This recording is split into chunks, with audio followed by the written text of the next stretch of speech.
Hello again, and welcome to another of Mosaic's Coffee Breaks.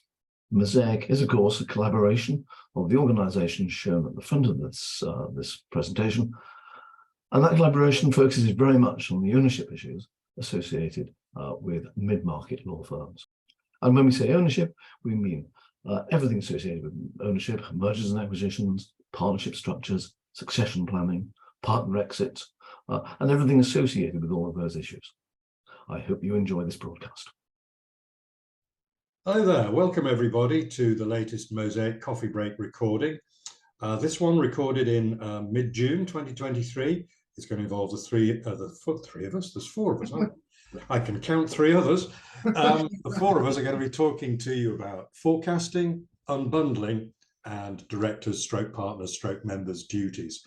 So it's a bit of an unusual approach for us today. Not one theme, but short explorations of those three very separate topics. Howard, we were talking off air a moment ago about forecasting and the budgeting round at the moment. Would you like to start us off on that? Yes, it's the budgeting round for most firms has actually started, if not actually been completed. It should be completed by now for March and April year ends. And there seems to be a consensus. Tom and I are seeing consensus that there are three themes that are coming through, all impacting on PEP. The first is fee income not increasing by inflation, struggling to get the fee income up.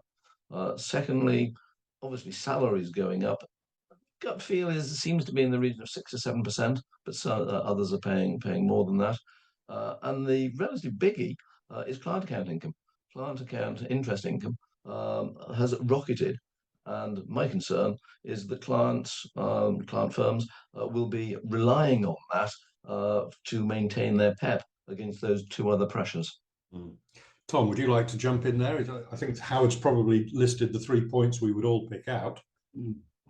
I think that's hit the nail on the head, Howard. Is kind of maintaining PEP this year is very, very tricky.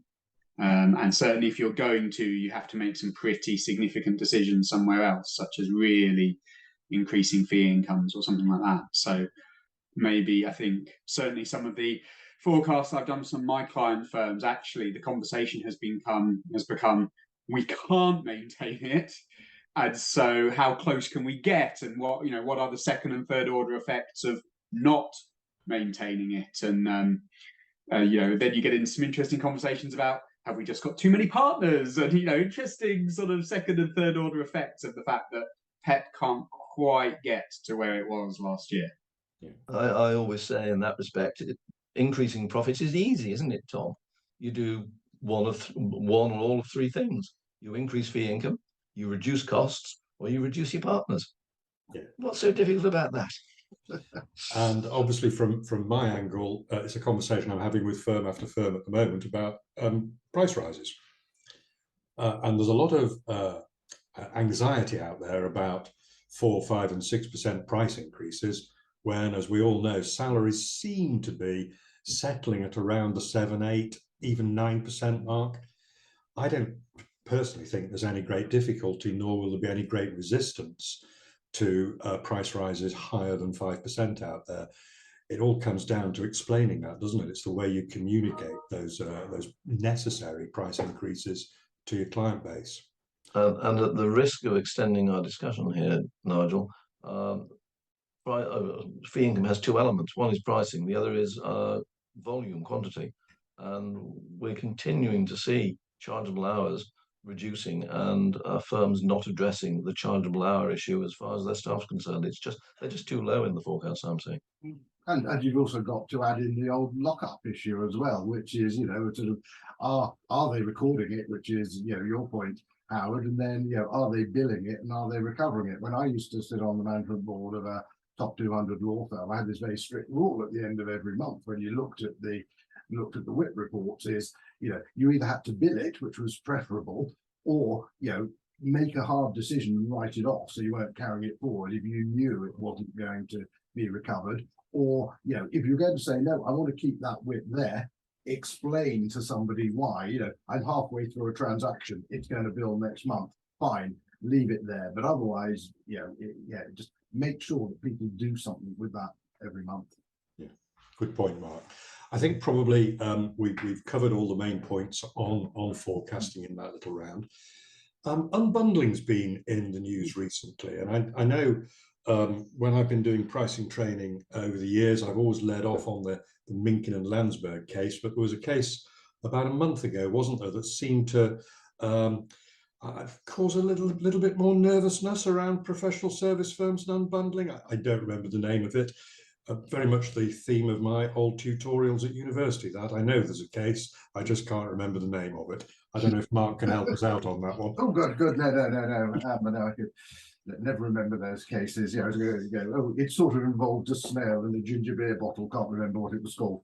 Yeah, unbundling is interesting. In fact, because Tom and I have been talking about this, I think we can say this without giving too much away about a potential matter, where the client surprisingly wanted to spend less. So we got into the discussion of, well, can we reduce the scope of it? So, rather than doing all of these elements, and I unbundle quite a bit because, as you know, we're very niche. So I refer you to the page on our website that lists things we don't do. It's my favorite page. So, if we're doing a big deal and the firm's got a big property team, we'll say, fine, do your own property. We won't do that. You've got an employment team, do TUPE. We don't need to get involved. It takes it down. The big issue, as you're saying, is making sure then, if you're a law firm, that your engagement letter is very, very, very clear as to what you are and you aren't doing. But there is still the risk inherent in unbundling that if something goes horribly wrong and you've not told the client, even though you've said, I'm not looking at that, are you on the hook? So, Has the law changed from my understanding, Mark? And I'm not putting you technically on the spot here. That's not my intention. But my understanding has always been that best practice is we're going to do A, B, and C. We're not going to do D and D. The consequences of our not doing D and D might include, for example, and if you go that extra mile to cover, an example of the possibility of the kind of thing that might go wrong, you're pretty safe. I think so, yeah. And you'd also, as the deal goes through, you'd say, look, there's an issue relating to that. We're not instructed on that. We suggest you take advice on it. So you're very clear that you've spotted the potential issue and you're not advising on it. I think if you just ignore it, you're at risk. Absolutely. Thank you, Mark. Tom, this was a topic that you mentioned offline. Was there an angle that you wanted to explore? Yeah, I mean, the sort of the semi-technical conversation you two have just had there is fascinating, because I'm sure that's entirely valid. It as a layman on this call, it just seems such a shame, because it strikes me as an obvious place where law firms can be a bit clever with their scoping, can be a bit clever with their pricing. And, financially, from the law firm's perspective, that seems to me that it would be a sensible thing to do. If here's two things, Mr. Client, and they're £5,000 each, that's 10 grand, is a very different conversation to, you can have this thing for 5 and this thing for 5. Do you want either? Do you want both? It's a good conversation to have with a client. It's helping them to get to the right answer. It's helping the law firm ultimately to get more revenue. Assuming both sets of £5,000 are correctly priced, then I don't really care which one you pick, and you're welcome to pick both if you wish. It seems like an obvious thing to do. So it's a bit of a shame that there's sort of at least hurdles, if not outright roadblocks, in the way of it. Yeah, absolutely. And it's slightly odd that in many respects, the SRA, the Law Society, have been trying to encourage this and make us more flexible and make us more client focused and all that. And if you do it and it goes wrong, you're still on the hook. So it's a challenge to do it and do it well. I think it's more than that, actually, Mark. It's more than the Law Society and the SRA. It's been government policy for years. It's part of promoting access to justice. Buy the bits you can afford. Howard, was there anything you wanted to contribute on? Not really, no. It's there's nothing I can really add to those very erudite comments. That's incredibly flattering. I think Tom was more accurate with semi-technical, but it's very generous of you. Howard, perhaps you'd like to kick us off on our third and final topic. Yes, on directors/partners/members' duties. Yes, it's almost very opposite of the current time of morality, right and wrong, various inquiries, etc.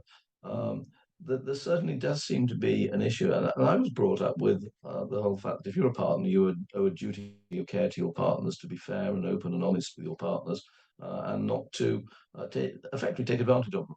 And I think are we increasingly seeing it? We are seeing it.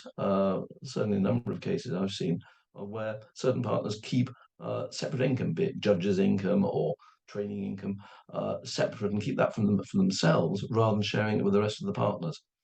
Personally, I think that's wrong.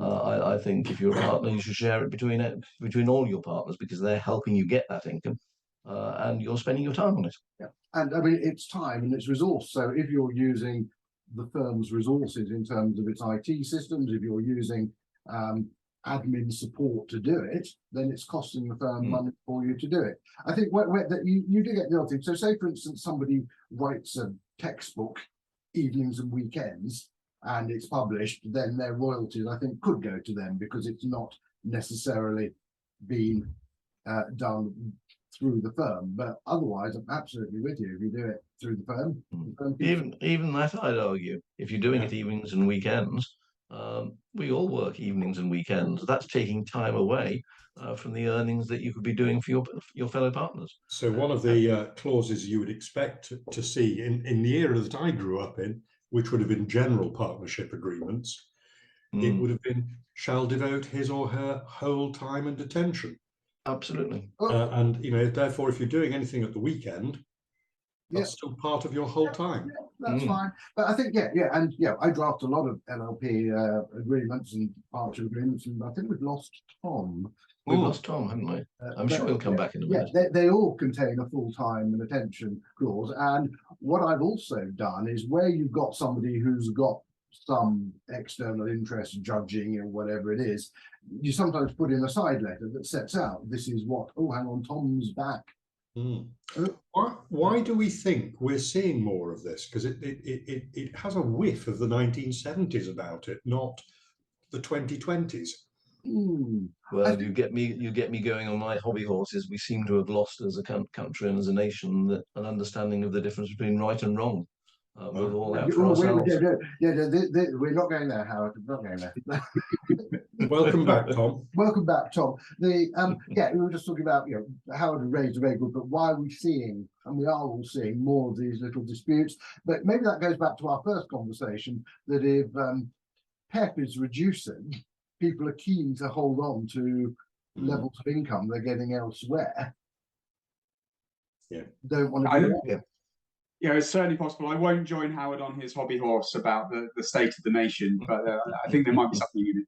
And it is a little bit sad, isn't it? I think all of us on this call have worked in converting law firms from the traditional, the 1890s partnership model, and that model is now very rare and isn't entirely dead. But I do have one former client who shall remain nameless, but certainly the managing partner there was adamant that they were never going to convert to an LLP, that being jointly and severally liable under the 1890s Act was, quotes, a good thing, because it meant that, when you're acting for a client, you're worried about my house and my car and my family, which is a slightly aggressive tone to take. But it's the flip side of the point that the three of you are making, isn't it? Is that there is a slight lack of partnership ethos, or the partnership ethos has changed a little, and maybe there is something in 100 years ago you were worried as much about not your own house but also your mate's house. It was also on the line. That's right. And I think the partnership ethos, in my view, began to go when you started seeing the big M&A activity in the sector, because historically you paid your capital in, you sat there as a partner for 20 or 30 years, you took out your drawings, your profit share, which was enough, nice, you had a comfortable living, and when you hit whatever your retirement age was, you got your capital back, you might have got some interest. Whereas now people are going, oh well, actually if we grow it and the agreement's set up, we can then sell it to knights and we can all make a fortune. And that then does away with a little bit of the partnership ethos. But that's yet another topic. It is. Well, I think, gentlemen, we've probably explored those three topics as much as we can during this short coffee break. What are the reasons that for the changes in partner behaviour? I'm not at all sure, but maybe picking up something from Howard's comment, in the words of Thunderclap Newman, maybe there's something in the air. That's all from us for this coffee break recording. We look forward to seeing you all again next time. Bye. Goodbye.